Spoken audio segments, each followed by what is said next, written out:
Thank you, Honourable Speaker. I rise to thank the Honourable Manoa for his question. Before I answer the question, may I be just allowed to respond to the comments made by Honourable Usamate regarding the need for a plan, and the Honourable Professor Biman Prasad said that in 2009 he had produced a labour plan for Fiji, and it was given to the government. They totally flipped it on its head and cancelled all the TVET institutions.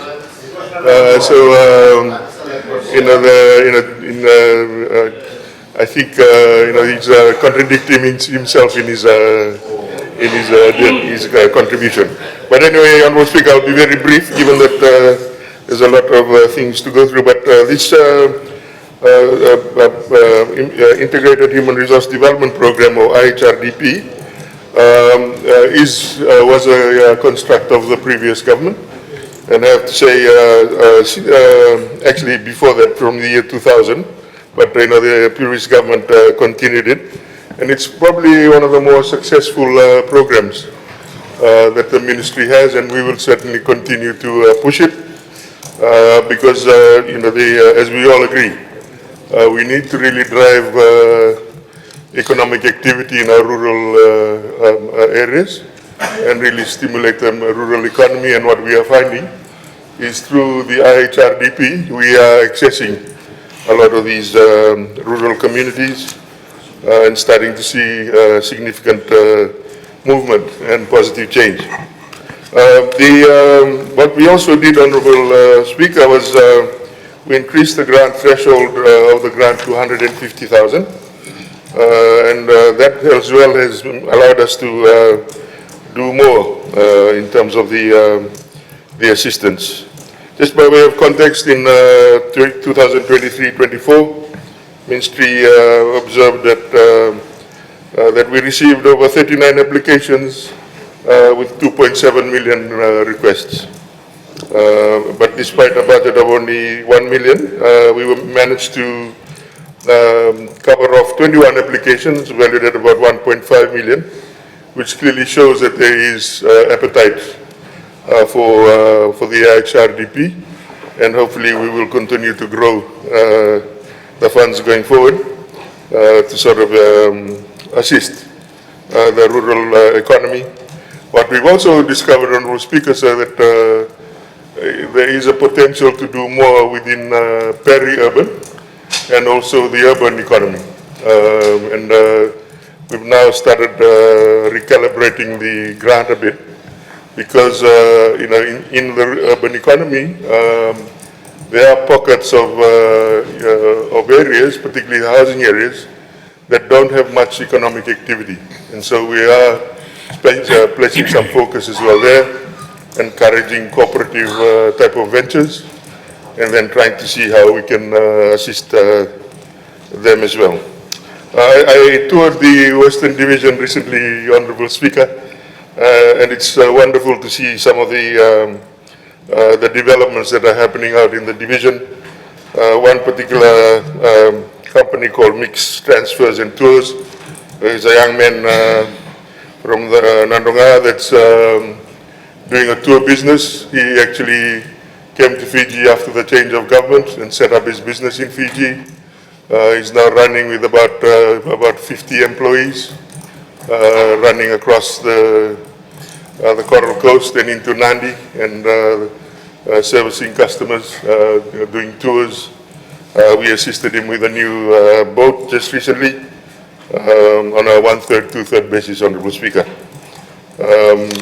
Another interesting cooperative, sir, that I just thought I'd share to the House, just to sort of motivate us and show that the money that we are giving is actually going to some really good projects. And I talk about Matambabani Cooperative deep in the middle of Vitilevu and the village of Nakoro in Navosa.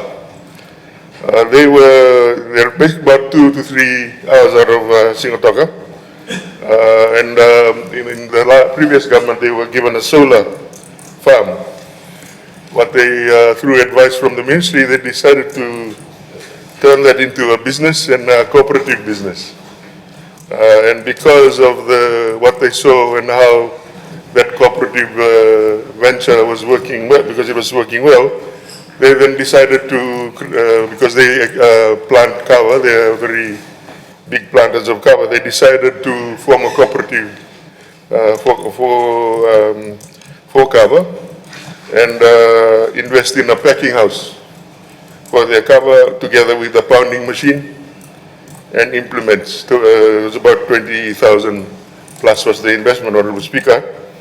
And if you go up to the middle of Vitilevu now, they are pounding their own kava up in Vitilevu and bringing it down to the markets for purchase. Their ambition is to then eventually move into export, and we will try and assist them in that endeavor.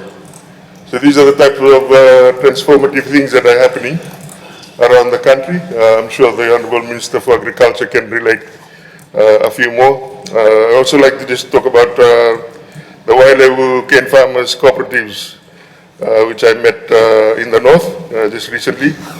Again, they through the cooperative movement, they purchased their cane farmers. And this side of the House, Honorable Speaker, is looking for a solution for cane. And we hope to bring some clarity to that issue soon. But I can tell you, Honorable Speaker, that the farmers already know what the solution is. For the Wailewu cooperative farmers, they have invested in a rice harvesting machine. So the farmers are already diversifying on the ground. They're saying that they're getting good money from the rice in the north, and we use this machine. I think it was about 150,000. I think was the total contribution from our side, but for the rice harvester, and it will improve their yields and production, and of course increase their returns. And then in the north there's also the Tabora Forest Park Cooperative, which was supported through the IHRDP as well. My prediction about this in Boma village, and my prediction with this cooperative, that they'll probably become eventually a hotel property owner from Boma. It's just the reason for that, sir, is because it's such a special location. It's an opportunity to see all the waterfalls around that area. You can actually go up to the Tangimodi and see the Tangimodi from that area. And it's such a special opportunity, and they've managed to generate really good business from all the tourism in that area. We're now talking about some plans to scale up with them, and that is what's happening in Boma at the moment in the Tabora cooperatives. So I guess in a nutshell, sir, the short answer is the IHRDP funding is doing well. The government will continue to support this program. From the benefits of that program, we have now moved to a cooperative grant as well under the same sort of structure.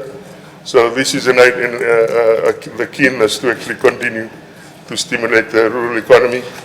And I'm pretty confident that we will resolve some of the challenges that we have in the rural economy through this particular grant and the other grants that the Minister of Agriculture and some of the other ministries are delving in as well. Thank you, Honorable Speaker. Thank you, Deputy Prime Minister, Honorable Manoa Kamikamica.